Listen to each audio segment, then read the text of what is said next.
Welcome to another episode of Cantina Chronicles. The Cantina crew is reunited. Ben and I are no longer lost to the void. We are now back with Adam in the known galaxy. Happy to be here. Happy to see you, Adam. Adam, we're so excited to hear your thoughts about Ahsoka, and hopefully you were tuned in to our conversation last week and you have thoughts about what we thought about the show. So take the floor. I'm back.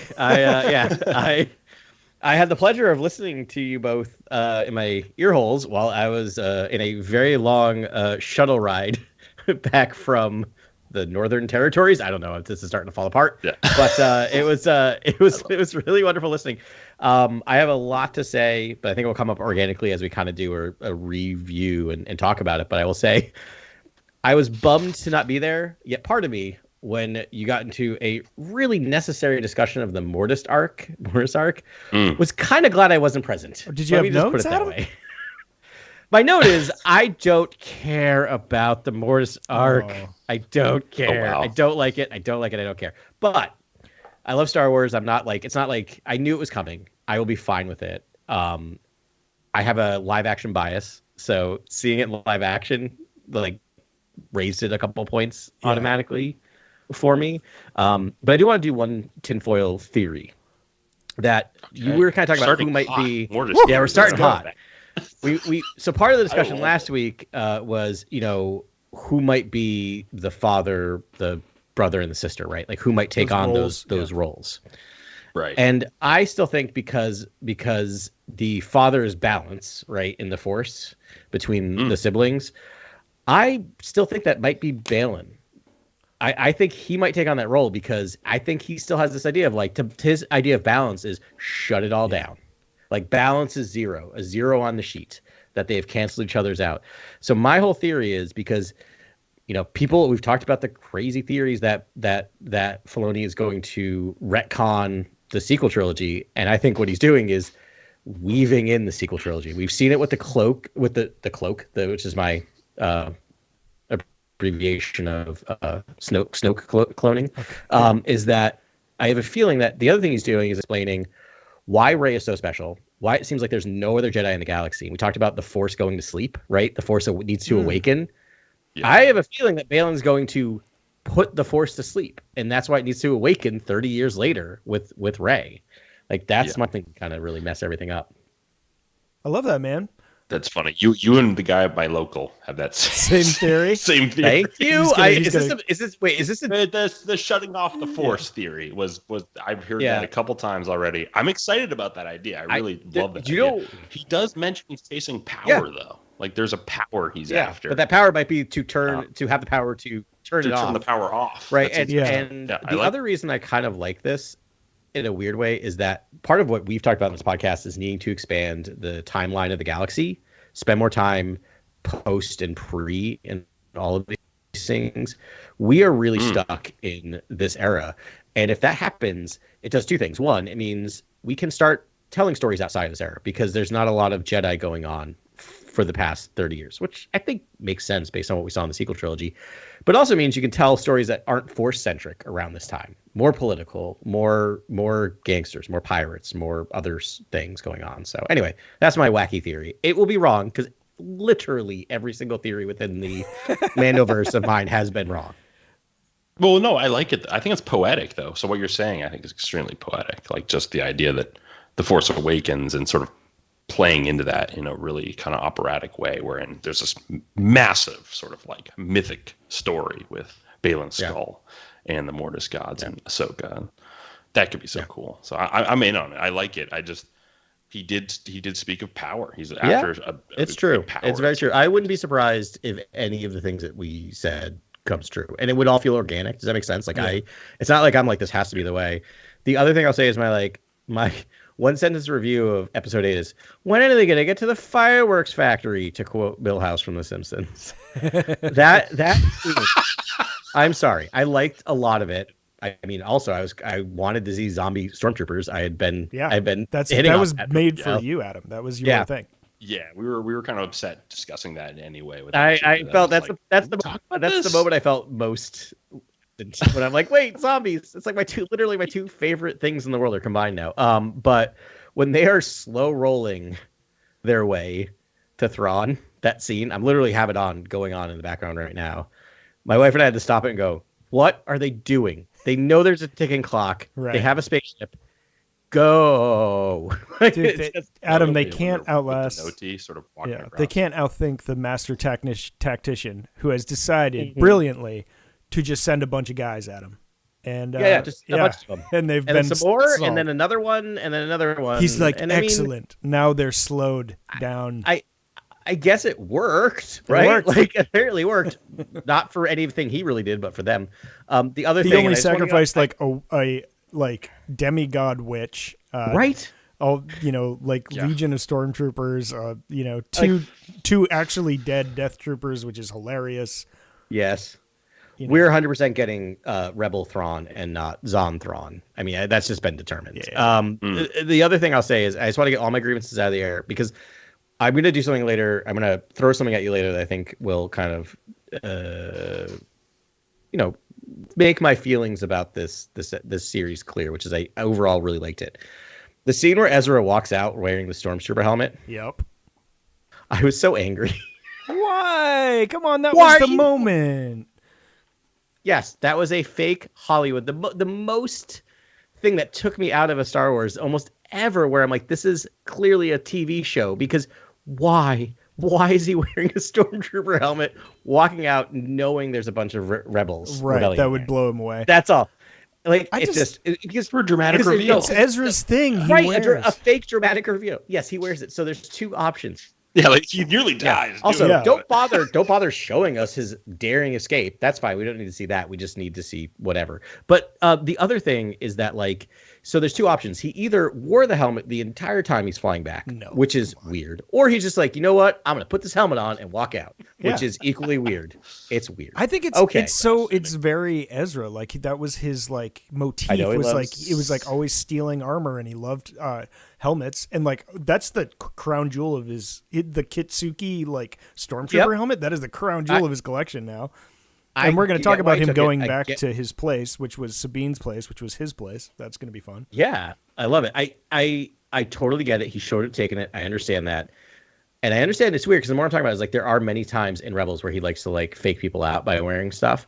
That is a risky gambit. Yes. Well, he's very attuned to the Force, Adam. That's true. And you know what? He likes a good gag. Like, he's coming back. Like a good gag. Yeah. I do like Happy Ezra. I mean, so again, I just need to get all of that out of my system. All right. Done. I really, really like this series. I really, really liked a lot about this episode. I'm very excited about where we're going from here. I wanted to address that first comment you had with Skull, because like first of all, I think that's a really cool idea. It makes a lot of sense. It's better. My ideas are like burp, Mortis, burp, like, put in like a trinity. Well, I'm already computing the logic on that. Doesn't Ben Solo isn't he feeling some connection to the Force? Isn't his Force power growing? There is Force out there, right? Because we also have Luke. Right? Luke still has the Force, right? So it's not an airtight theory at all. So that tap never gets shut off. Really? No, but it might get something. I mean, again, we're dealing with mysticism. Might be able to make it so it's harder for it to come about in people who don't already have it. I don't know. Yeah. So anyways, I was looking back through my notes from the whole season. Because I was just like, I just watched like a Wes Anderson movie. Like I've got to reset my brain. But everything is just like curtains next to it. It's like a stage. All right. Right. But yeah, so got to track around a set. Yeah, I think it was back in episode 6. Balin says he wants to break the cycle, and what I seek is the beginning. So I mean, the beginning is either like a Mangold sort of shoehorn, or to the Dawn of the Jedi movie, or I think it's just he's trying to get to Mortis. I think that what we see in the last scene in the distance there is just a gateway to Mortis, because we actually haven't had that yet, right? We don't have it. They just like showed up there, and then the world between worlds is like the Mortis sort of like tool playground. I don't know that they use. So maybe you can take the world between worlds to get to Mortis. That would be kind of fun. But I think it's some sort of portal. Yeah. But then like what so the fun part is that like how much have we talked about balance? What is balance in the Force? Yeah. Right. How much has everyone talked about balance? And so like, that's now the sort of real crux of whatever Ahsoka season 2 is. It's like, what does Balin think about balance? Yeah. What is his plan? Well, and I love that they're doing that in universe, right, or in galaxy, because like it's the same thing of just like I love that we've had this debate about midichlorians in galaxy as well as outside of galaxy, where it's just like now canon.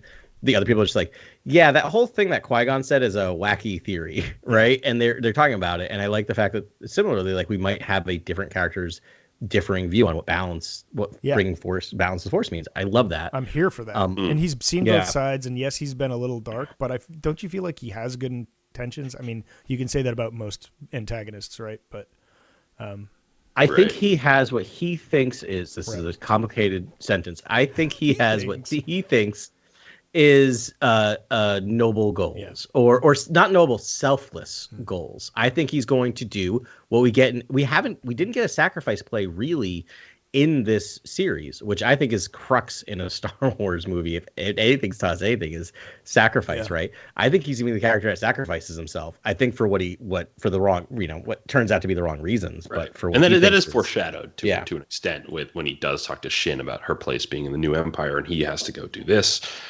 Grand quest for power.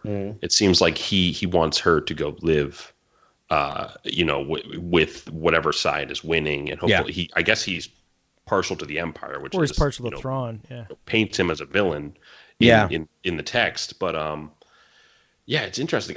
For me, it's like I have to imagine there's got to be some counter to Ahsoka, who in my mind represents the sister right now. Because if you watch those episodes way back in the Clone Wars, it's like the sister basically transfers her essence into Ahsoka. And then the bird is following Ahsoka. It's like, I have to think the sister is tied directly to Ahsoka in some way. And there has to be a payoff with that. And then I think about Filoni and how reverent he is of George, and how what we might get just might be an echo of kind of the Mortis arc, or what we got in Clone Wars, more than like anything new. It might be like, and it might be that Anakin becomes the father, because you're telling me Baylan won't be able to see that ghost at some point. Like I have to think that Anakin will step in as the father type character, and Baylan might represent the brother in some way, and then Ahsoka, we know, represents the sister, given that the bird is following her around. So like that's just my own theory.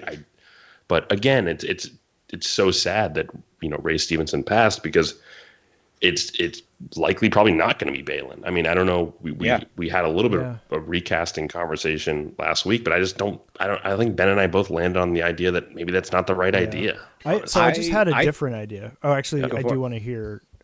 Let me say this, and then you can reflect on all of it. Go for it. Deep fake Baylan skull. I just thought of it because we didn't say it. I mean, I don't know why Ray Stevens would be like, yes, use my visage to complete the series and however you want, and let me live on. I don't know why he would say that, because I feel like that's generally offensive to most actors. I don't know. I'm not an actor. I don't know. But like when I listen to podcasts with actors, they seemed kind of revolted. And the whole, a lot of the strike was about not allowing their visage to be used without their permission and all that. But, if Ray was like, hey, this, I'm not going to be able to get around to the second season, which is like, I want to cry now. But, but you can keep it going that way. It's an option. Yeah. I want to, since I'm monitoring transmissions, Jason R is on there. And his idea, I just want to say that he had thought about this. He thinks they should honor his performance and they should recast. Right, like it's interesting.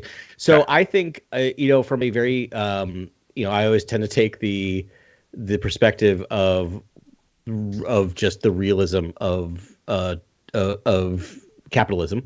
Not that I'm pro capitalism, but in the reality we live in is that I think Disney is smart enough that all of these people sign rights away in terms of like I think in order to be in a Star Wars, I'm guessing that is in there in the fine print, and I'm guessing it's probably non-negotiable for certain people. So I think they could do that. That being said, I think with everything that's going on currently, it might be a bad look for them. Yeah. Right. To do that with everything that's happening. So that's right. Kathy Kennedy is not a villain. She's not going to use someone's thing and be like, well, contractually, like it doesn't feel like Lucasfilm's ever been that kind of company. I don't think so. They might, if they do it at all, they might do it in the to pull in Fast and the Furious, which I didn't think I would do in this podcast again. But they might do like the Fast and the Furious 7 thing, where it was done shooting, but they used a little bit of like deep faking and other things in order to kind of end that person's story. Right. So they may do it if it's necessary for a with few Paul scenes. Walker's brother, right. though, it felt very tight might. to the family. And I'm sure, I would hope if they did it, they would talk to Ray Stevenson's, family and get their permission. If they didn't, then they wouldn't. But like, I think you guys hit the nail on the head, which I didn't even think about, which is there was something, because Carly and I were talking about Shin Hati's stuff was so weird. Her ending in this season was really weird. Everything you said was right, that like, go do this, and then she just shows up randomly with the Raiders. Right. It's just like, here.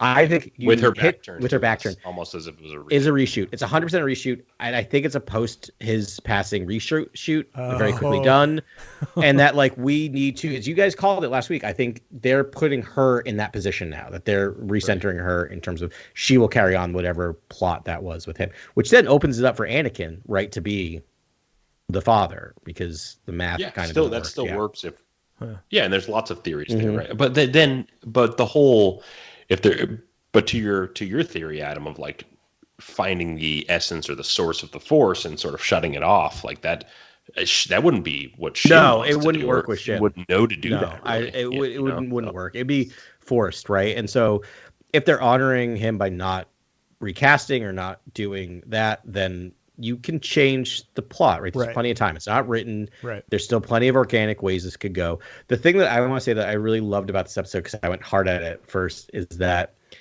and Carly and I kind of went back and forth on this a little bit, kind of discussing it, is I love the ending that Ahsoka and excuse me, still sick, by the way. Oh, buddy. It's like week 7. And this is not even COVID anymore. This is just some other thing my 3-year-old brought home. But not really sick, Ben. Don't worry. I'm not going to get your party all infected tomorrow. Oh, it's fine. Just still can't talk. I'm in the like, let's expose ourselves to more bacteria sort of phase. Yeah. I think we need to hardy up our immune systems. Yeah. And nothing like a Halloween party to do that. Right? It's going to be fun.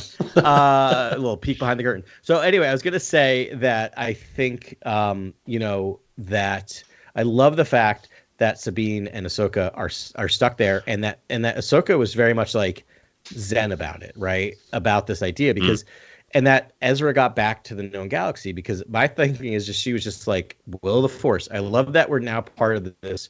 Ahsoka is still a badass with the sabers, right? We'll light those sabers up, we'll take people out, but knows that she's being, is an instrument of the Force, and knowing that like she's not worried about it, because the person that took down Thrawn the first time is back in the galaxy with Thrawn. So my thought is that her thought is like, Thrawn's no longer dangerous because Ezra's there. Yeah. And that she has bigger things to take care of in the Force. I love that. Yeah. It was very, very interesting. I think we could not stop just, praising Ezra at last episode too. Cause I mean, I just loved the action sequences with Ezra. Like, I loved watching Ezra. I think that if we do more storytelling with Ezra, it's going to be exciting and fun. It's actually a Jedi I can get behind in a huge way. Yeah. Which is like rare in Star Wars, and it's kind of sad that's rare. He has that Obi-Wan-ness from Episode 4. Yes. Like he's a little imp, right? Like he has like a funny like little like. I love that he's just like precociousness. I love it. Yeah.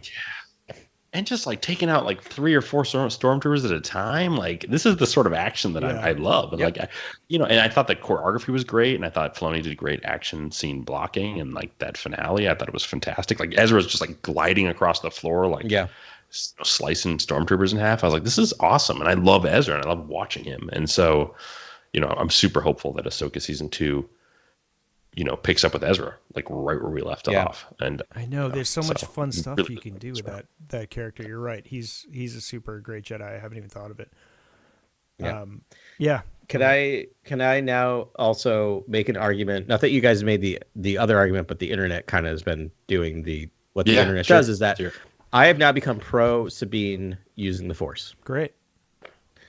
Oh yeah, we did that last week. Yeah, we were like, we didn't understand that at all. We loved you guys were in on it, but I want to give my argument too. Is that like, so Luke didn't pull a lightsaber to himself until he was in a cave, about to die, right? Yeah. And it was unlocked in him, just as it was unlocked in Sabine, right?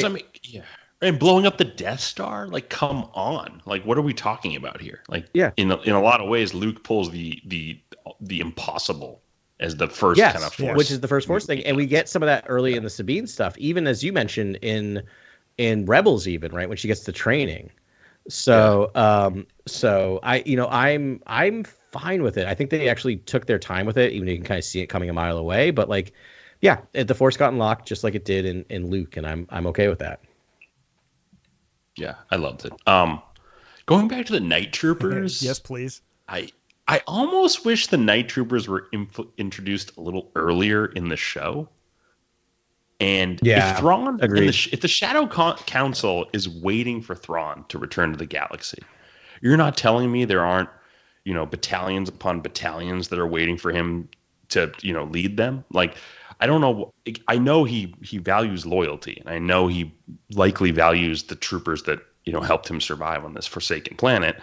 But I would have just loved introducing them earlier, so we're not just having a lot of like fights with bandits, but like really exploring with the Night Troopers and using the sort of like, zombification of them and how they can just revive back to life and keep attacking and I would have almost loved a scene where he puts like all of them out there to stop Ahsoka. Yeah. You know what I mean? Like knowing that he has more troopers when he gets back to the known galaxy. Like I almost, and like, if you're going to, I think one mystery needed to unravel, either Enoch or like Baylan and Shin. Like, I think one of those things needed to unlock in this season. And I agree. And I was like, I agree. I was like, who is Enoch? Like, what's going on here? Right. And so it's like, I wish something was just unraveled. That was my biggest fear at the beginning of the season, and I think I talked about it. I was just like, from the episode 1, I guess the knowing that Thrawn was going to be introduced, I was like, well, you're not going to resolve Thrawn in 8 episodes, right? Like that's definitely not happening. So I'm just like, just don't be too bad of a cliffhanger. And it was like all a cliffhanger. It's all cliffhanger. Yeah. So here's the thing. I am a little frustrated with how Disney Plus does programming in terms of still to this day, to today, October 12th, Ahsoka season 2 has not been confirmed. Yeah. They've made no announcement. We all know it's coming. But when you don't do that, and you don't call it seasons, and you treat it as if it's a miniseries, you're setting your fans up to an expectation that it's going to be a standalone, like we got with Obi-Wan. So you need to make it clear, which they don't make. I understand they don't want to make it the commitment, but they need to make it clear that this is season 1 of a series that's going to have it. So then you enter in expecting large cliffhangers, right? We all know that, knowing that this is leading to a movie at some point. But I wasn't even that sure that, because of the timing, there's part of me that thought we might just get an Ahsoka miniseries, and that's it before the movie. Because you still got Mando season 4, you still got Skeleton Crew, you still got other stuff that needs to be, that's in the hopper before we can even get to the movie. So I think they need to make it a little clear. Yeah. I would love it. I mean, I love that, Adam. And I love the idea of like, if it's just, this was the Ahsoka series, maybe the follow-up to this is not called Ahsoka. Maybe it's called something else. What if it's the Legend of Shin Hati, and it's like we get an episode or two of like, no, I know, laugh, dude, I'm front and center for that. Yeah, I know you'd be totally, but like maybe the first episode is some background, or first 2 episodes or some background stuff, and then I don't know. And then it sort of picks up. The internet is in love with Shin Hati, so that, or she goes to the world between worlds, like chasing after. But there Baylan's skull, right? But like she doesn't find him. She falls in the world between worlds. Maybe she sees his death in one of the windows. But it's like her going through these portals, and then she ends up as like the sun. She's like, it's like her slow. It's all about her slow descent to the dark side.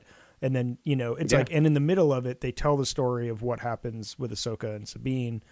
And, but it's like but the focus is on Shin, and then it, like her progression, she fell to the dark side and became the sun, her tumbling into godhood as an evil deity. That could be fun. Love it. I mean, it's interesting. I feel like we've only just, brushed the surface when it comes to the world between worlds. And I feel like if you look at the title font for Ahsoka, it's like, there's so much, it just evokes the world between worlds that I'm just like, I think there's another part of this story that we're just not. Yeah. I think Filoni almost wanted this break to really develop this and break this Mortis thing that he's working on. I think he was like, I don't truly have what I think is perfect just yet. Therefore, it ends with just Balin standing on the hand of the statue, and so but now I can really take the time to meditate on what this needs to be and what this needs to represent. And so I think that's what I think it'll be called Ahsoka, and I think it'll be called Ahsoka season 2 or whatever. Ahsoka season 2, because here's the thing: names don't matter. Because if this show should not have been called anything, it probably shouldn't have been called. Probably should have been called Sabine. No, like it was about Sabine or Rebels or something. Like I love Ahsoka. The Knights of Ren, it took a but long it's WREN. Yeah, there you go. Love it.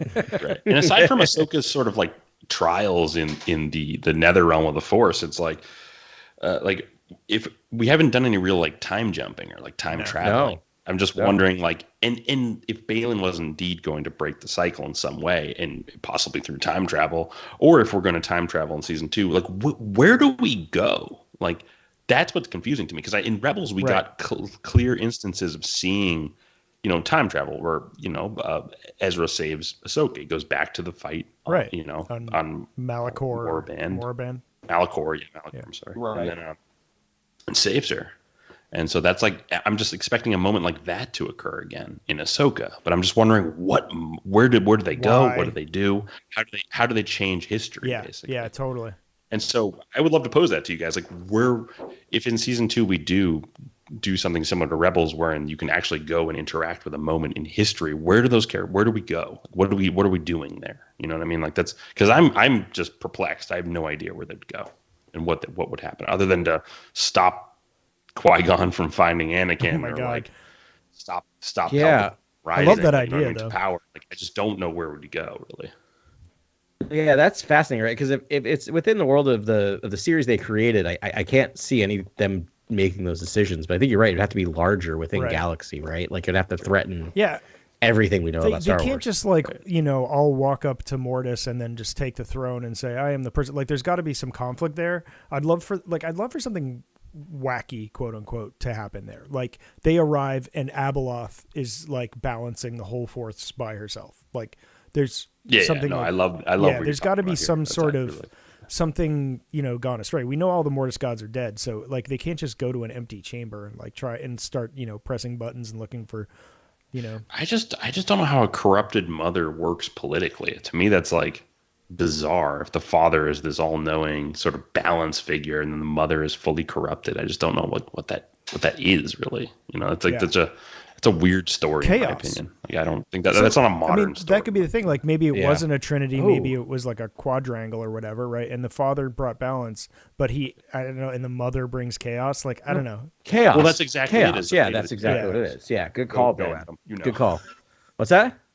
Fate of the Jedi and how they wanted those writers to actually work Abeloth. Yes. The mother of the Mortis gods. Yeah, they wanted to work in the mother into those tales specifically. And they did. Yeah. But that was after the Clone Wars episodes or concurrently, basically. Something like that. Yeah. It's so weird because I read them so late. Later on, that I was my mind was kind of blown. I'm oh, that's right. There were Clone Wars cartoons happening while this is being written. And and so they were foisting the mother onto these authors. Yep. I'm a little worried about the politics of the father bringing balance and the mother bringing chaos. But I think if you have the daughter is the goddess of the light side, and the sun is dark, it's true. There's sort of and plus there's a balance. You could say there's a balance. Oh, so that you could say that actually, yeah. And also, I mean, I just want to say how great it's been to have this whole series has been all female protagonists, and it's been really fun. It's just been refreshing and great. It's just fun to watch, and I'm glad it's going to keep going. Yeah. One thing you all didn't talk about last week was we talked about him at the end, didn't we? Anakin? Did you? I didn't hear. I don't remember. But the Force Ghost Anakin possibly representing in general, but just the fact that I mean, yes, in terms of what role he might play, you did. But fair enough. But I just why he's there. Did you think? I loved it. I mean, anytime you get a Force Ghost, I am pro Force Ghost. I would love in our TV series to allow Force Ghosts to speak. Yeah. We haven't gotten that so much. We've gotten very silent Force Ghosts in our TV. Do we owe Ben an apology, Adam? No. These are two separate beings. Litigate this with me. Let's figure this out. You're kidding me. This is not the same. No. I want to hear this, Adam. I want to hear this. What being the entity from the actual the trials, the Force trials that Ahsoka went through. This different version of Anakin. This is an active Anakin. Because he sure wasn't blue and glowy, so he wasn't a Force ghost, so now he is. My and I just. Oh my gosh. No, Grant, I accept your apology. Thank you. That was very nice of you, Adam. You still have work to do, buddy. I was actually just like bowing before Ben last week because I was just like, I think Ben's super tapped in. And Jason, I know you're with me too. I know you're listening and you're with me. Unfortunately, Jason had to go get dinner, so he's no. But I literally know he's with me because I've talked to him about it. Well, he can't back you up, so I guess you're just making stuff up. So so what I will say is, no, I honestly, yes, you're probably right. Season 2, no, that wasn't me. That was a figment of your imagination. The second one, that was me. That's the line I can't wait to hear next season. He was so memory scrambled though in like the Force Vision. I don't think it was Anakin. It didn't feel like Anakin to me. It still doesn't. It feels like the Force. And so the thing is that I don't see any evidence that supports either of our assertions because you have a Force ghost. If they made him not sparkling blue, then I'd be like, great, or Ben, you're 100% Adam, you're right. embarrassing but because yourself. They gave us a completely different. No, I'm not. Well, the costume wasn't the brown robes at the end, right? Because the finale. Yeah. Okay, that Adam and I think were like, if he's not in those robes, exactly, he's not a Force ghost. So it's not the Anakin, it's the Force. So, but here's what I'll say. Ben, I'm telling you how I honestly feel. If Lucasfilm were to come out tomorrow and say, here's a Force ghost in both things, I'd be like, okay, cool. Oh my god, does that make sense? Like, I don't. Do we gotta get Pablo Hidalgo involved? Do I really have to mash the Pablo button? I think we need to call Pablo. Yeah, I mean, can you please settle this? So if you're asking, but no, honestly, because here's the thing: is I feel weird about this. Like, if you're asking me, what do I think? I'm telling you what I honestly think, and it's not because I think I have anything like any like big right. Like, no one's got any skin in the game here. Care enough. Driver interview. But I honestly feel this way. I honestly do think that just because the glowy blue light was. No, he didn't feel like a Force ghost to me. He felt more like an entity of the Force. He felt like something that we've seen before in this, and not like him. Yeah. Like, but no. I don't you know what? Like, you know what? It might bear out a little bit because of the venue. It's sort of like when we don't know what Anakin is. That's kind of where I'm at. We don't know what Anakin. It was Anakin, right? It was the will of the Force. Okay. It was her projecting the will of the Force. Or something. I will grant you that like it's most probable, and obviously for like visual reasons, like he can't have a glowy blue outline while he's like storming it'd be weird beaches of Normandy or whatever. Like he, and maybe it might end up that he is more palpable in the world between worlds, like and in fact he might be able to just exist there as a dead person. That's the other thing is we're arguing about faith. Truly, that's what she does over the course of the season. Right. Is learn to love him and learn to see him for the. That's interesting. Couldn't see him as his actual Force ghost until the very complex end. human. I will say, Adam, it is precedented, right? Because like you could argue Ben Solo saw he obviously that was not a Han Solo Force ghost, but I mean they did mention it on screen, but like that is I've been every voice in your head this entire time. Yeah, maybe it's Snoke, or maybe it's Palps. No, but here's the thing: like I don't know. This is my gut feeling is that it's just a representation of the Force, but like yeah, it could totally be Anakin. I love that. It doesn't change my opinion about like it's so funny is that I don't know why I even have an opinion because. Tell me it's a Force ghost. Tell me it's the will of the Force. That scene is equally powerful to me. Like it almost doesn't matter really. It does not matter to me. It's really what Ahsoka. I'm just telling you what I feel. Well, let me pivot on this for a little bit then, because I agree with you. That's fine. I'm not. I'm not. Is this still about Hayden Christensen or no? It's about Force Ghost. Let me ask. Oh, actually, Force Ghost. Go ahead. That's more relevant. Go for it. Okay. It's just Force Ghost. So, what's funny is like Ahsoka just doesn't. So we don't know if that was a Force ghost or not. Okay, I'm not going to argue with you. You could say it's a Force ghost. That's fine. Okay, but you're right. We don't know because Ahsoka doesn't tell anybody, right?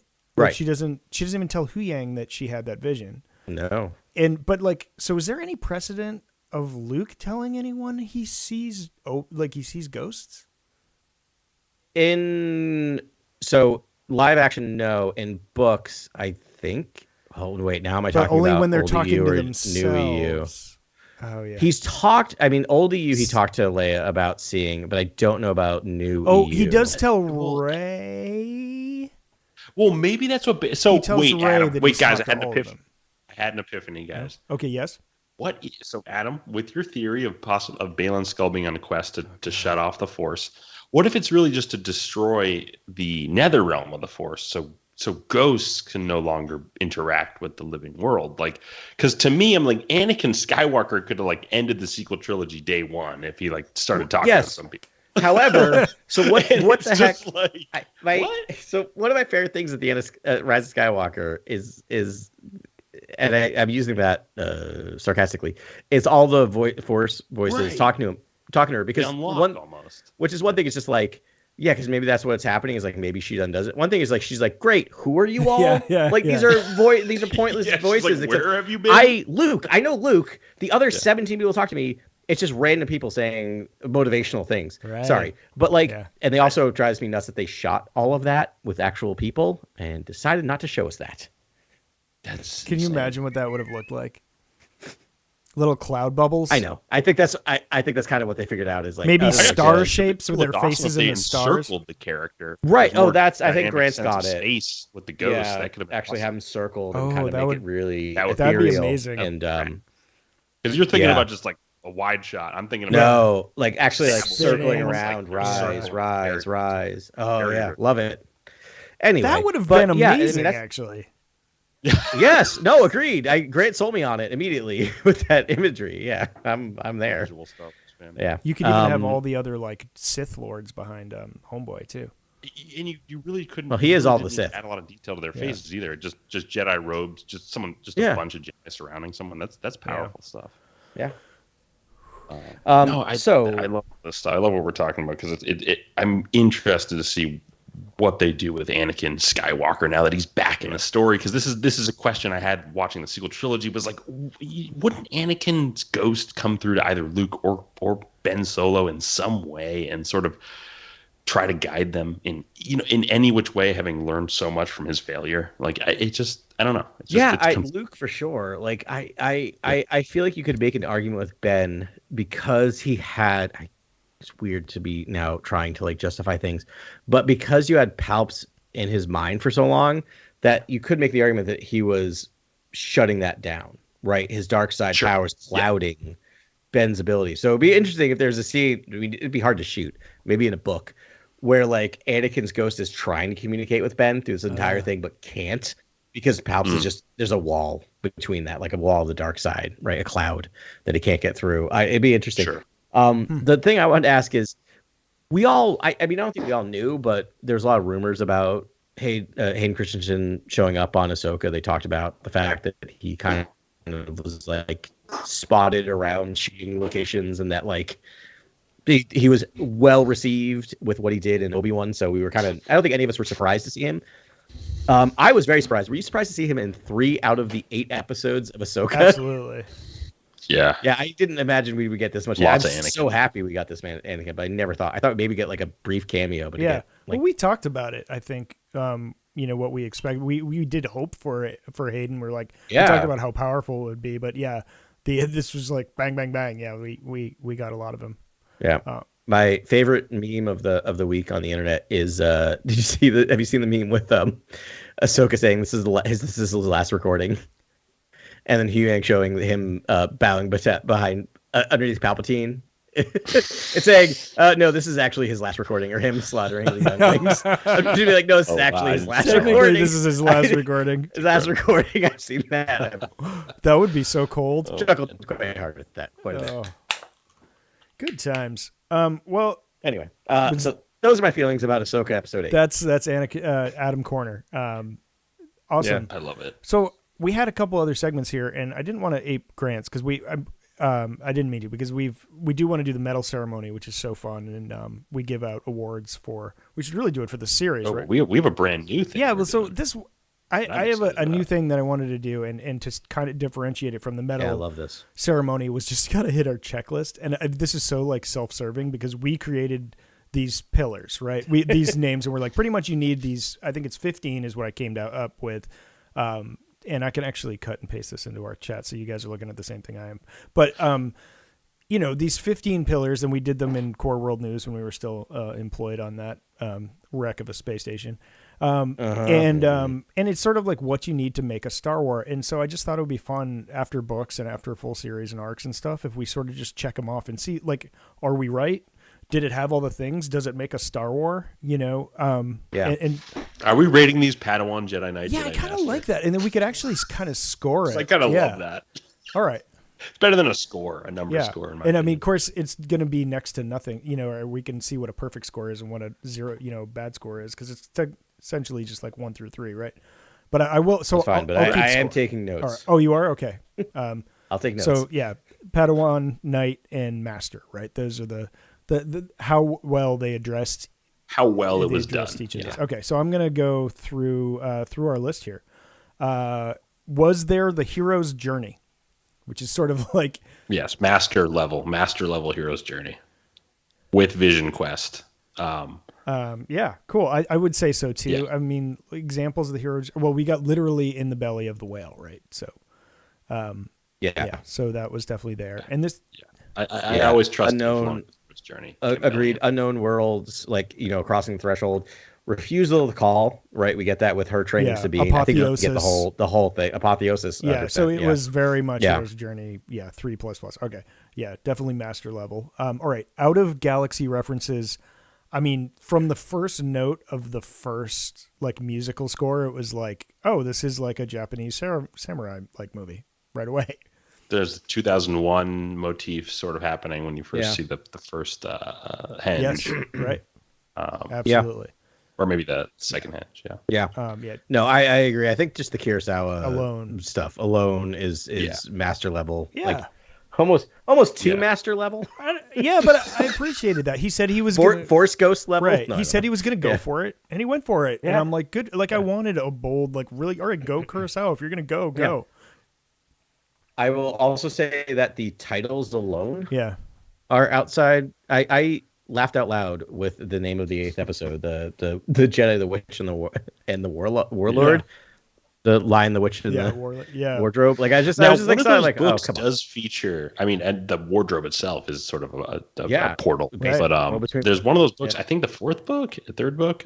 It like has the forest with all the puddles. You know what I'm talking about? Yeah, I do. I have not read it since I was. And you can jump in the puddles. That's right. The puddles. Go into different. You can go to different times in history. It is very much the world between worlds. It's very world between worlds. It's almost where it comes from. Yeah.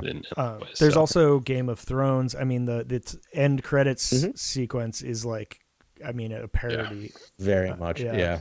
I forgot this was a pillar, but I guess it's now in modern Star Wars is a lot of. I guess Star Wars has always been Western samurai. You know. And I mean he was aping Kurosawa from the jump. Yeah, right? That was the whole point. It's there. Yeah. No, I love it. Sometimes it's a little more. It's done a little more on the nose in modern Star Wars, in your face a little more than. But okay. So number 3 here. I'm going to try to move this along here. Government, politics, economics, and trade.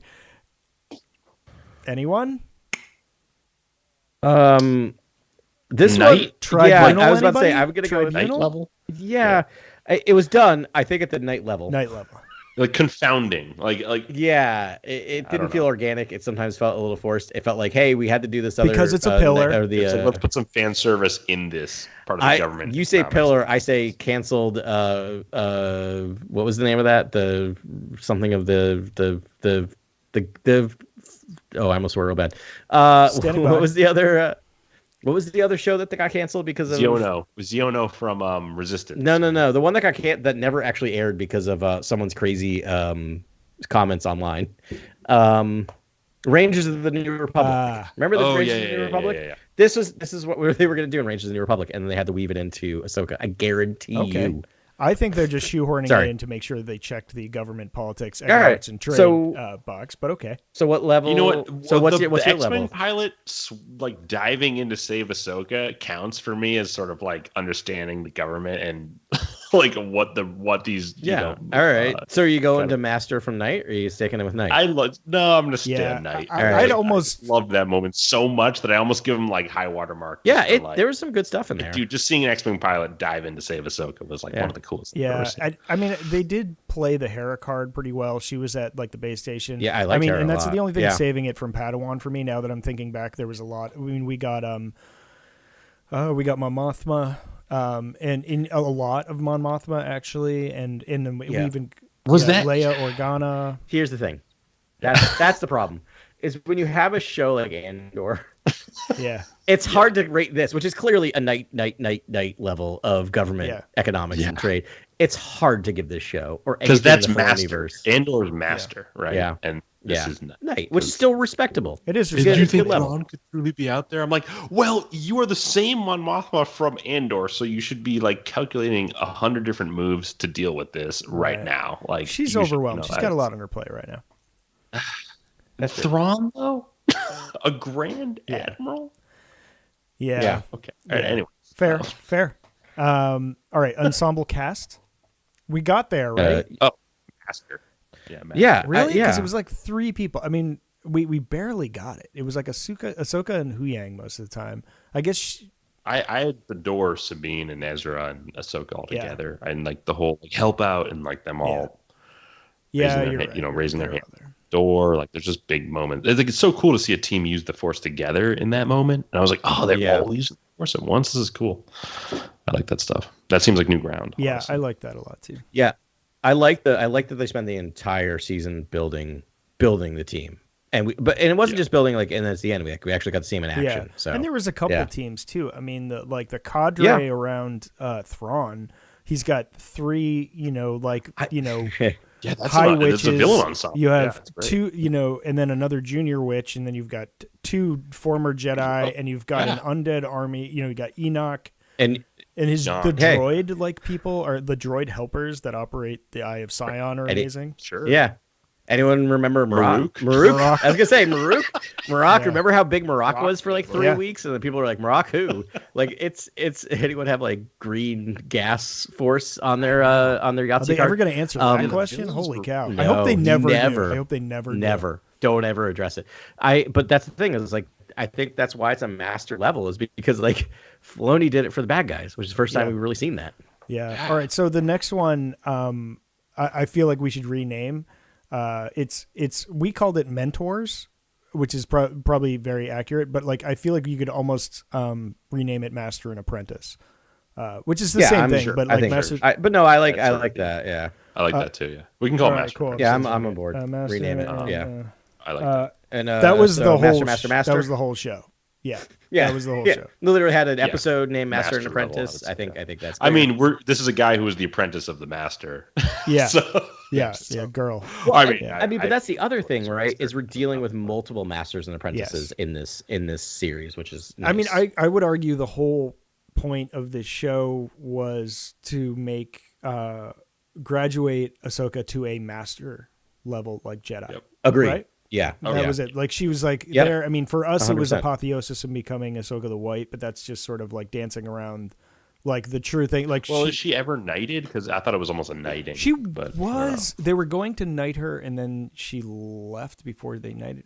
That's why I thought it was a knighting when I first. That's good enough for me. But she is like master level. Like when you see how Zen and sort of like, how she can just adapt to anything at the very end. You're like, this is like a master. And she's literally coming to terms with becoming a master of a Padawan. I think that's literally like you have to train another Jedi to become a master in the Jedi Order.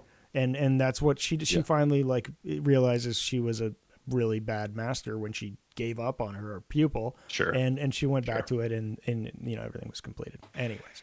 Yeah, I think it was a battlefield promotion of 2 ranks. Similar to like Kanan Jarrus. I always think of Kanan Jarrus. I know he only got knighted in that episode, but I mean, Kanan's a master by the end of Rebels, in my opinion. Yeah, absolutely. Okay, droids, aliens, and monsters. I mean, that was beautiful. Yes. Master Huyang has some of the best comedic moments in all of Star Wars. Purgles count as the monsters, I guess. Yeah, I would count them. They're giant. As far as giant monsters goes, then the Howlers are like fantastic. Yeah, Master. Aliens. Howlers. Murley, the cat, the Loth cat, Murley. Oh yeah. So much done. I thought it was like sparse, but it was very well done the way they used it. I mean, the Howler stuff alone was just like I thought was so precious. It was like part of the plot and the story, and the charm, and same thing with Murley. It wasn't just like some things happening in the background. So I think that was great. Alien Worlds. I mean, I don't know, like We could probably No, I don't think so. probably get rid of alien worlds as a pillar because it's like what? So where else are they going to be if it's not an alien? Like, I guess if the worlds were too familiar, then you wouldn't get like if it was felt too real life. But it's like a pillar that I think is like a given. You can't be in the stars and not have it be an alien world. But I don't know. Yeah, I was blown away by Peridea. I thought it was cool. Yeah, I might similarly. Yeah. I said no jokingly, but I think I'm like Knight level on this as well. Yeah, I think we got a few and they were kind of interesting, but you're right. No, you're right. It was pretty like there wasn't anything fantastical about any of the there was very few locations, right? There was like there are Peridea and Cetus, and Cetus and Peridea looked a lot alike actually in a lot of ways. Yeah. Okay. Yeah. And it might be a shortcoming. I like Cetus with the red trees and stuff. It was neat. It's cool. I think we're seeing I was gonna say I think we're seeing a shortcoming of TV, right? Of budgets. Yeah. But at the same time, I feel like The Mandalorian has done a better job at this, right? With a little more planet hopping, a little more diversity in planets. So I think Knight is a fair. And we saw Coruscant again, but nothing was like I mean, when we read that Fate of the Jedi, I'm almost arguing. I'm almost arguing to bop it down to Apprentice, Padawan. Yeah, I think I might. Is this the lowest series as far? Yeah. I think it is. Yeah. Okay. All right, that's fine. You don't have. I would like one. I would like a couple of us to go Padawan at some point because I mean, like that's kind of the other thing is like I don't want to be like overly generous, but but I think the more I'm thinking about it, I'm like I liked what they showed me, but it didn't feel Star Warsy in terms of like really exotic locations. Yeah, I'll go Padawan too because even Cetus felt like the volume and just felt like a single cliffside. Kind of setting in that. I mean, the Maruk fight is in the woods, but I don't know if there's enough traversal through the woods or through that planet to really see anything else besides cliff. I kind of wanted to see some other things going on in the woods there, like even if it was critters or eyes or like critters in the red trees or something. It's like, oh, cool. Like they live like this in the dark and they have red eyes because the canopy is so thick or something. Something that was just like, oh, this planet is teeming with life. Something. Can I break in with a completely random question based on my Black Series figures? Absolutely. Yeah. Thank you. No, yes. This is important. So for those who are listening to the audio, I bought they're doing the Return of the Jedi anniversary edition of a lot of Black Series, and they released the Force Spirits. They don't call them Force Ghosts. A package of Obi-Wan, Anakin, and Yoda. And Obi-Wan and Anakin are both blue. Yoda is gold. Is Yoda gold? Huh. Like, is his force coloring gold? I don't think so, right? Am I going crazy? Maybe he's just wearing more brown than them. It's like sparkle gold. No, but like maybe because they're covered. So for the listeners, again, they're covered in this like film, this cloth film. And they're whatever, and I did the same thing. I moved it away. If you move it away, it's hard to see on the camera, but it's gold. Huh. Just curious. Sorry, I just felt like I was having a moment of like, he's a grandmaster. He gets the gold sort of aura. I'm gonna have to go back and watch Return of the Jedi again. I know. I guess I just gave Ben his homework once again to watch Return of the Jedi. Also, why does this and this cost the same amount? I'm just saying. Yeah. Why does Yoda and I love this. Why is 1/10 of the plastic cost the same when amount? 900 years you will be worth 3 times as much. All right. Sorry. Next category. Sure. Good versus evil. Yeah, I mean. Yeah, master. I think Dave Filoni has proved in the past he just crushes, heroes and villains. So I would say. I don't know. I might go Knight on this one. I mean, because it's like Thrawn is that weird. Like Thrawn is a weird character that. But to me, that's that takes a master to do that. It's a villain you like. I'm with a villain. Same with Balin too. Balin was my favorite part of this whole show. Yeah, principal villains I think are just some of the hardest things. But is that really good versus evil though? Because we're talking the core no, good needs to triumph over evil. I'm not convinced. I almost think that's easier to do though. If it's so black and white like that, I think that's almost the easier way to go. Whereas the more morally ambiguous characters, that takes real master. I agree, but I think we made it a pillar because it's always been something in Star Wars where it's like there's morally good and morally bad, and good triumphs over evil. I think Morgan Elsbeth basically feels like the main villain of which was Adam, I'd love to come back around with you because I think you were like Balin's skull. Hear me out, guys. And you're right, because season 2, it is Balin still that is basically being pushed forward with the Ahsoka storyline, and Morgan Elsbeth is the kind of main villain of the final fight, I would say. Yeah. Of the season, and to me that was a little deflating because it was like Mando Very season 2 episode 7 all over again, and I was like, I'm like, I felt no we stakes. saw this I felt already. Here's the thing is, and the other thing is like, I mean, maybe it did what it was supposed to do, where I'm just like, oh well, clearly she's going to be adept enough to prevent Ahsoka from getting on the Star Destroyer. But I'm like, there's no way Ahsoka's going to lose to this person. Like, there's no threat at all. Yeah. I'm sorry, there's just not. Yeah. And that brings me to why I am really between Master and Knight, because I love. I guess part of it is like, do we understand what this pillar is? Like, have we?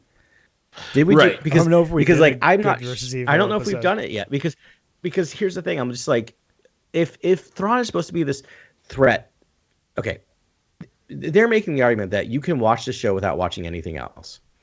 And Carly had this opinion, and I agree with her, because the other thing is like, why is Thrawn so bad? Right. What's going? You just keep telling me he's bad. You haven't shown me why he's so scary, and there's nothing in the series, I will argue, that shows that he's All right. scary. Well, so the point they kept coming back on was Thrawn equals war.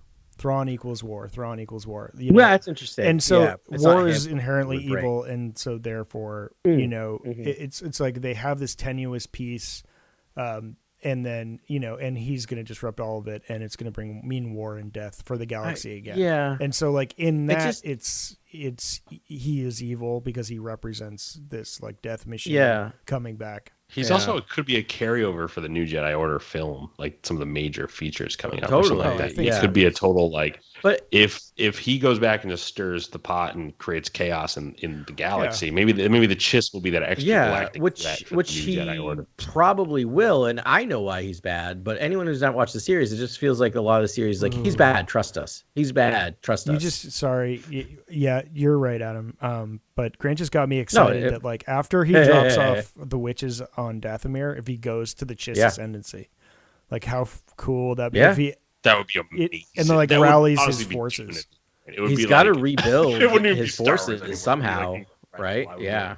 I would not be. That would be a really interesting. Yeah, just play. like rallies his forces and brings them back. Just like he goes to meet up with her. Right. Yeah. I'm going Knight, by the way. I've talked. All right, I'm Knight too on this one.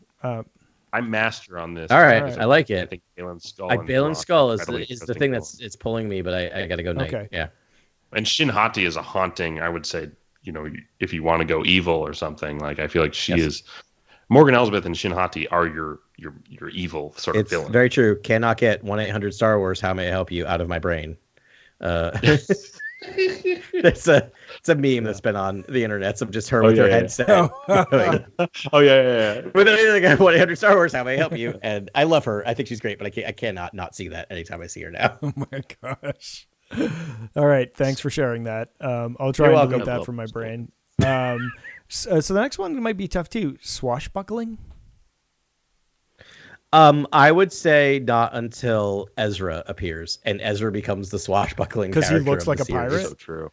And he acts like it. Like he has that like jaunty fun, right? So that's why I would say Knight level, but I think a argument can be made for Padawan. Well, it's like actually, I'm so that's talking funny. myself into Padawan.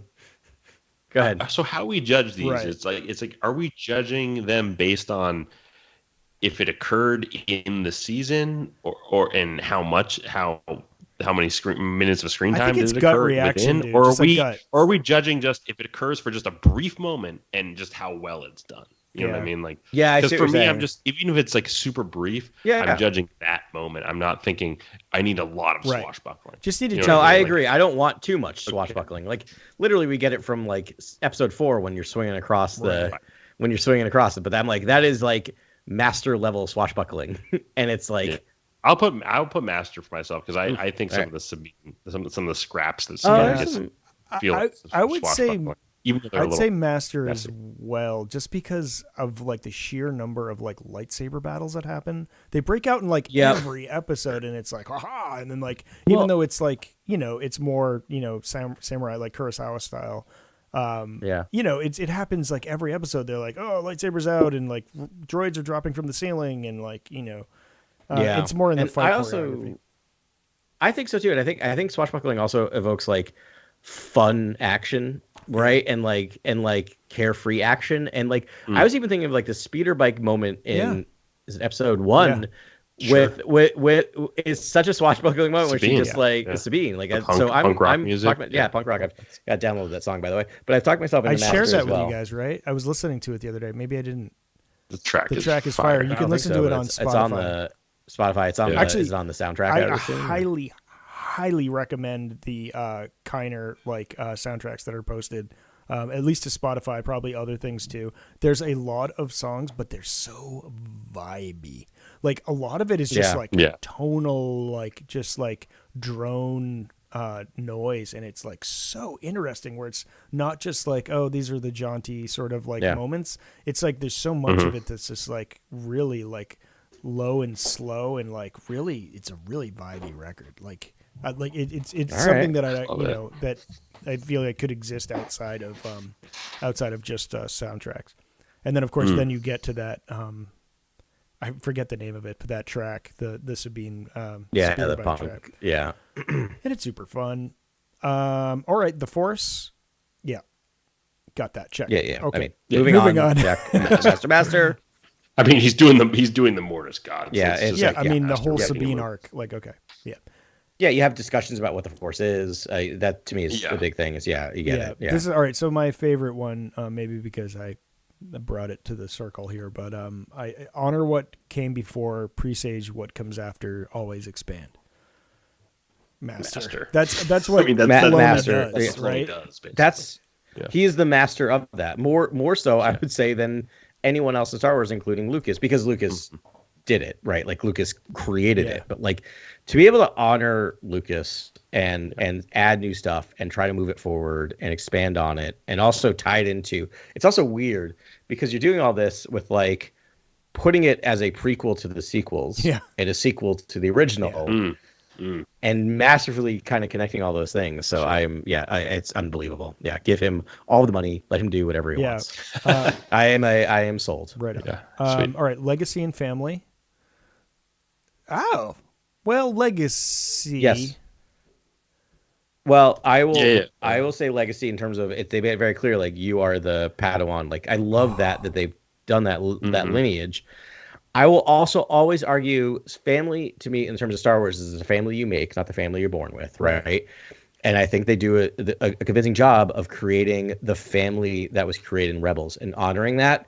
Like the fact that the feels at the end when Ezra sees his adopted mother, basically, right? Like in Hera is amazing. And the fact that he even feels like there's some type of almost like an aunt relationship with Ahsoka. Like I think it's there. So the whole thing personally. with Master. I mean, Ezra or Sabine literally say it's like they're like my sibling. You know, the relationship between Ezra and Sabine are like brother and sister. Very overtly. It's not a romantic relationship. They just love each other and they just miss each other, and they've been through so much together. And I think so I would give that a master for that, because you're totally right about it's the family. I love how you said that that it's the family that you make, and that's exactly what Rebels is. It's like it was a little family. It is. Yeah, it was a created family. It was an adopted family. And one thing that this almost did was almost talk me into not minding the slow crawl moments in the last 2 episodes, right? Where they're like, you should be in a rush. But there's almost like, because Sabine's been looking for Ezra for so long, and Ezra's been stranded for so long. And this moment of like, we know this comfort between the two of us will end the moment we get to our destination. Like, right? Like, so there's almost like, you could almost give them that selfishness of just taking a little bit of extra time to wanting to be that familiarity. Can and we that, just that sit here connection. And be like together? Yeah, and not worry about the galaxy. But I almost wish, like, I often love subtext, but sometimes you need some text to your subtext. And I feel like if one other said, I know we're in a rush, but man, do I miss this? Like, that would have been enough for me to be like, okay, I forgive this. Like, I get it. They're being a little bit selfish. Yeah, no, I hear that. But I think all you did was make me love those moments more. And for me, I want slow all day long. I much prefer that than to like say the Rise of Skywalker style, where it's like bang, bang, bang, bang, bang, like hyperspace skipping. I am 100% with you. People have been a few people I listened to have been really grumpy about the opening scene in Ahsoka when she's like doing the Indiana Jones thing, and I love it. Like I want slow. Give me slow. Unless your slowness is counteractive to what you should be doing, and then I get angry. Yeah. Well, I mean, yeah. I don't know if you heard last week when I was like, the ticking clock sort of concept and sort of how Dave Filoni's execution of that. Don't add that in if you're not gonna do it. Was a little weak given we have our Christopher Nolans and we have our there's so many incredible we run Lola Run, like the short film, like there's so many like just great examples of ticking clock scenarios that like are just like, did he see this stuff? Does he like? Don't add a ticking clock if no one is paying attention to the ticking clock. Yeah. Anyway, and then when I was like, guys, I think this feels like a ticking clock sort of story early on. It was like I felt wrong in saying that because none of the sort of like tropes of that sort of a concept were taking place. It was just kind of like it just felt like take all the time you need, like just be zen about it. You'll get there. The Force will guide you. Can it was the Force like guide me faster, please. Yeah, that and I don't know if you heard about our conversation about Thrawn and sort of the tactics Thrawn employs, and like maybe Thrawn should have been 7 steps ahead. Like I don't know. Yeah, but it just felt like they were tailing him on like a slow getaway. It was the weirdest. I just conceit. I don't know. From Thrawn, I don't want another Palpatine. And Palpatine, I always argue, feels like, yes, it went according just to my plan, no matter what happens, right? According to my design. Right, where I'm like, no, you're just really good at pivoting. Really? You're really good at pivoting. Yeah. And I feel like Thrawn is the chess master, right? He's Sherlock. He should think, as you said, Grant, 7 moves ahead. They have not shown us that in new EU Star Wars. Just simply, they have not. But Ben had a great counter. Yeah, I mean, in Rebels, maybe Force sensitives Jedi are the one difficulty. Right. Yeah.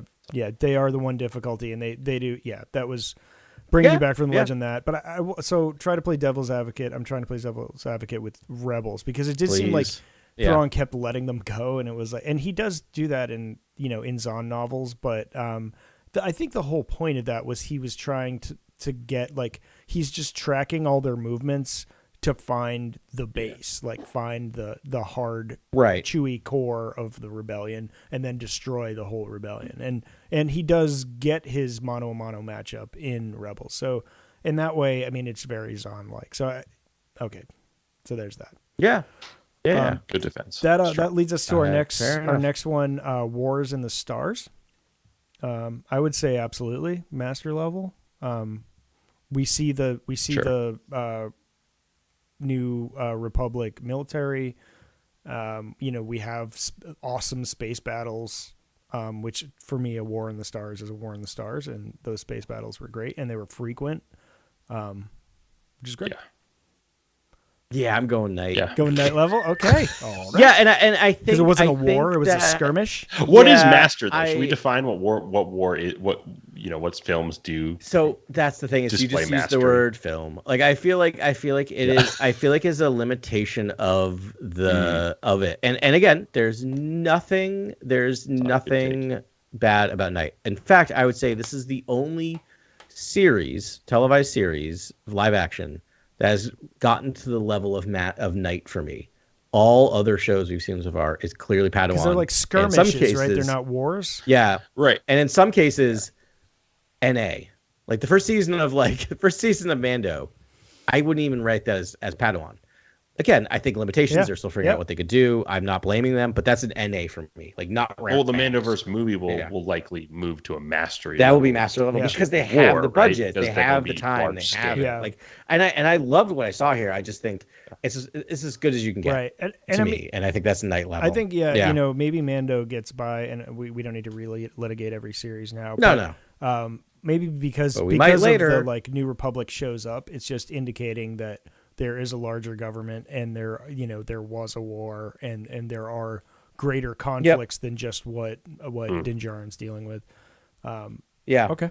Which is kind of where we're at now too, right? Like we're not quite at war level, right? Like you're making me want to go Knight as well, just given that it is, just dogfights. And I don't want to say just dogfights. Great. They were compelling. They were well shot, well done, but it's not a like war. Ahsoka.